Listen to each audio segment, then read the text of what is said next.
Hello बच्चों। यहाँ लिखा है अ grass lander presses the grass cutter with a force F at an angle theta. Assume motion of grass cutter is pure rolling. Clear? Grass lander means कोई घास काटने वाला जो है वो ग्रास कटर मशीन देखिए उसको चला रहा है, इस तरीके से फोर्स F पुश कर रहा है। पूछा है frictional between the grass cutter and ground, और बोला है ग्रास कटर को हम एक डिस्क ले लें या सॉलिड सिलेंडर बोल देते हैं, जो भी लेना चाहो। क्लियर? अब देखो यहाँ पे अगर हम फोर्सेस की बात करेंगे तो जो पुशिंग फोर्स है इसको मैं आगे ले आता हूं इधर की तरफ में, ऐसा। क्लियर?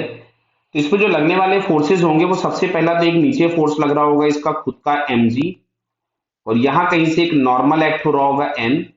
अच्छा, ये जो हम लोगों ने ग्रास लैंडर ने या जो घास काटने वाला उसने जो फोर्स लगाया हुआ है ये इधर आ गया एफ कॉस थीटा, और यहाँ पे आ जाएगा एफ साइन थीटा, इसका कंपोनेंट नीचे की तरफ में। क्लियर? अच्छा, मान ले रहे हैं कि फ्रिक्शन पीछे लग रहा है। हालांकि इसमें हमको तरीका होता है, हम निकाल सकते हैं फ्रिक्शन किधर लग रहा है, लेकिन अगर हमसे कभी भी फ्रिक्शन वगैरह पूछेगा ना तो हमारी मर्जी, हम जिधर मन करे उधर लगा ले।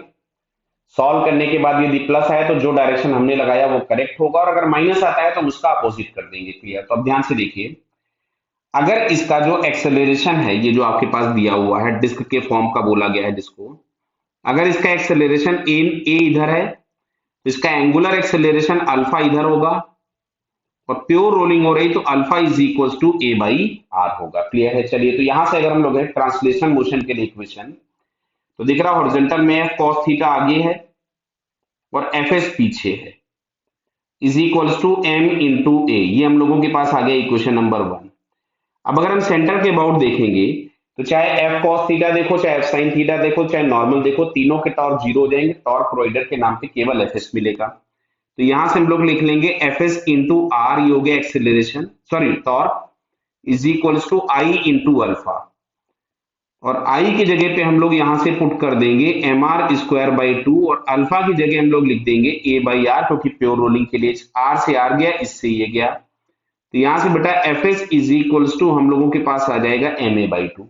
इस इक्वेशन को हम यहां पुट कर देते हैं, तो F cos theta minus M A by two is equal to M into A. इसको उधर ले जाइए, एम ए बाई टू जो माइनस है अगर उधर जाएगा तो प्लस हो जाएगा, तो ये आपको मिलेगा 3 ma/2 is equal to F cos theta.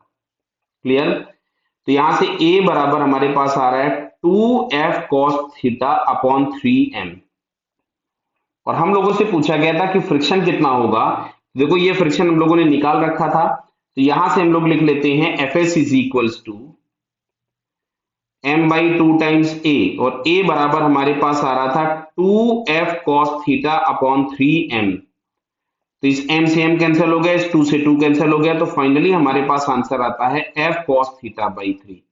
तो जो फ्रिक्शनल फोर्स लग रहा है this one is f cos theta by 3, जो कि सेकंड ऑप्शन में दिया हुआ है। So finally it's second answer is correct. Clear बेटा? Okay, all the best.